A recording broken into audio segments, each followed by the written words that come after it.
Taking a look at VeChain from the previous video, we can see that VeChain has been unable to clear the 236 retracement at 29, which would suggest that from the high down to the low, as long as VeChain is below the 236 retracement, there's not enough data to suggest that VeChain is actually bullish.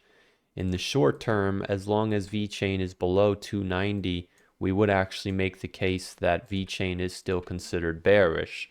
Now, if VeChain is able to get over 29 or 292, then you'd be looking for a move back up to 350, which from that point, technically VeChain could still come back down again, but you may be forming an accumulation.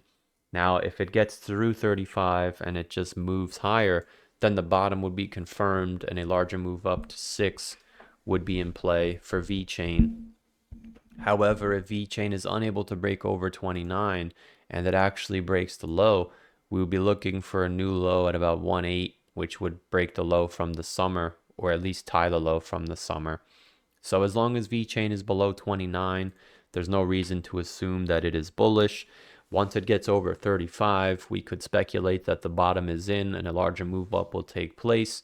And obviously, if we start moving much higher, we could be looking for an 18-cent VeChain, but obviously we have to get through to 382 first before we can talk about that. And if we're unable to clear the 382 or the 236, then technically VeChain is still bearish and it may actually still be able to form a new low, in my opinion.